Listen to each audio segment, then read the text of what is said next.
Nah, lanjutkan lagi.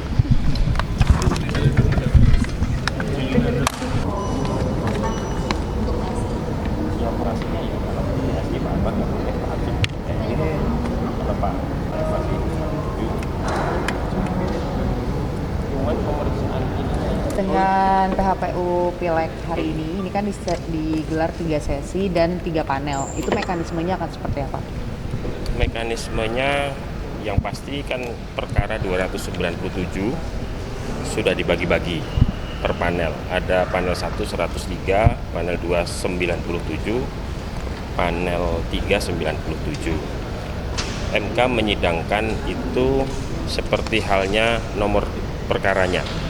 Jadi per provinsi, misalnya hari ini di panel 1 Provinsi Banten ada berapa partai politik yang mempersoalkan hasil pemilu di Provinsi Banten, begitu seterusnya. Nanti Riau, nanti Jawa Timur dan seterusnya gitu ya. Hari ini agendanya sidang pendahuluan, agendanya mendengarkan pokok-pokok permohonan pemohon yang itu nanti juga sudah didengar oleh seluruh para pihak gitu ya, terutama termohon dan pihak terkait.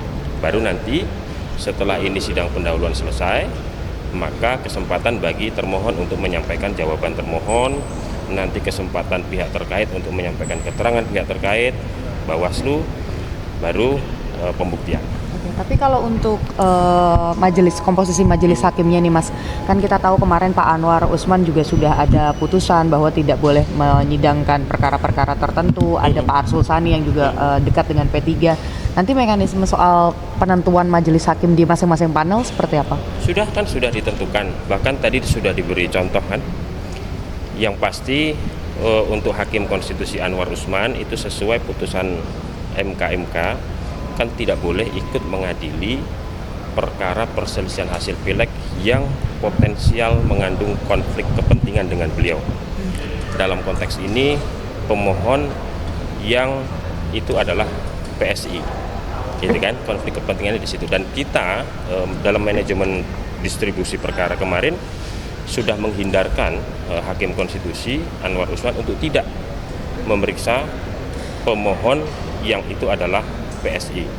Nah tadi kan ada perkembangan menarik tadi pagi itu, ternyata ada pihak terkaitnya PSI, sehingga tadi digantikan dulu oleh Hakim Konstitusi yang lain, yang seperti yang kita tahu tadi kita agak mundur kan di panel 1 karena Hakim Konstitusi menggantikan dulu tadi Hakim Konstitusi Anwar Usman, karena di situ ternyata ada pihak terkait PSI. Nah nanti akan seperti itu. Sementara untuk Hakim Konstitusi Arsul Sani, ini yang juga sering ditanyakan teman-teman, kami menyampaikan bahwa Pak Arsul Sani nggak ada hambatan apa-apa, nggak ada putusan MK, nggak ada ketentuan larangannya dan seterusnya, sehingga ya Pak Hakim Konstitusi Arsul Sani akan ikut menyidangkan perkara-perkara PHPU Pileg termasuk yang dari P3. Jadi sudah kita atur sedemikian rupa. Yang menjadi catatan adalah sesuai dengan putusan MK hanya Hakim Konstitusi Anwar Usman. Mas, tapi tadi di panel 2 Pak Saldi bilang kalau Pak Arsul itu ikut menyidangkan, cuma nggak mengambil hak untuk memutus. Itu nanti perkembangan di RPH ya. Jadi yang panel ini kan pemeriksaan dan pembuktian, gitu kan. Jadi nanti pengambilan keputusan itu tetap ke pleno hakim.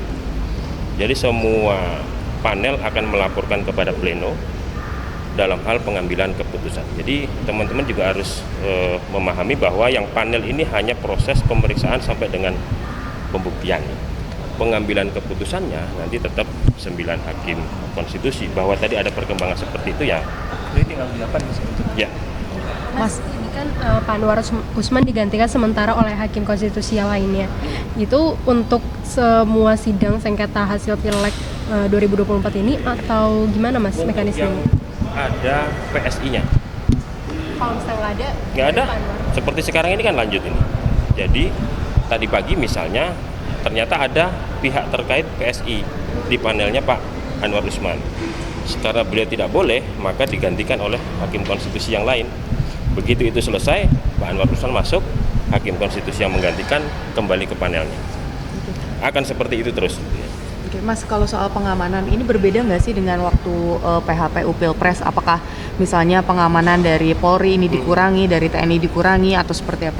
Persisnya saya tidak tahu ya, dan kalaupun tahu saya tidak boleh menjelaskan detail soal pengamanan. Tapi yang pasti ada perbedaannya dengan sidang-sidang sebelumnya, karena pengamanan itu kan berkaitan dengan agenda sidang. Nah, ini sidang pemeriksaan pendahuluan yang saya kira juga kami perlu memastikan bahwa persidangan ini harus lancar.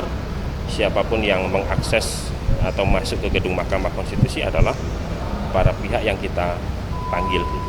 Saya kira jadi memang pengamanan menjadi perhatian kita. Bahwa ada pembedaan sudah pasti.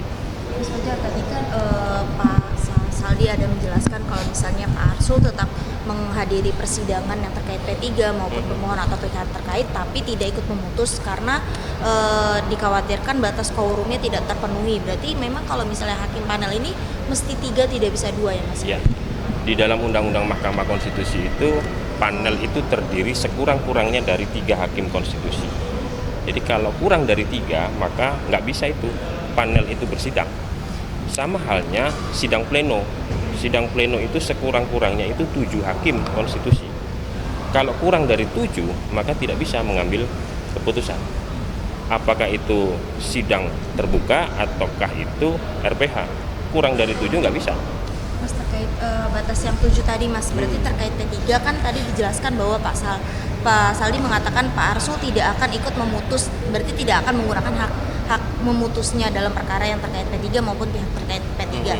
Berarti quorumnya tetap bisa terpenuhi gitu ya Mas ya? Ya bisa, kan masih ada 8 hakim konstitusi yang lain. Keputusan itu dari pribadinya dia atau dari nasihat dari MK-MK Pak?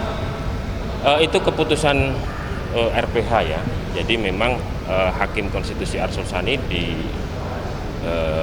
jauh-jauh hari sebelum sekarang itu sudah mengirimkan sinyal bahwa beliau tidak akan ikut mengadili gitu ya perkara yang berkaitan dengan P3.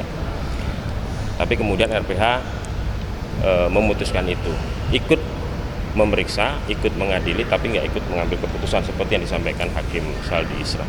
Karena memang ya seperti tadi itu, kalau kita bicara teknisnya, kalau tidak menyidangkan kan panel menjadi tinggal 2 tidak terpenuhi, nanti akan mencari penggantinya hakim konstitusi, tentu menunggu panel yang lain gitu kan, harus selesai. Nah itu pertimbangan-pertimbangan itu yang mungkin juga dipertimbangkan oleh MK.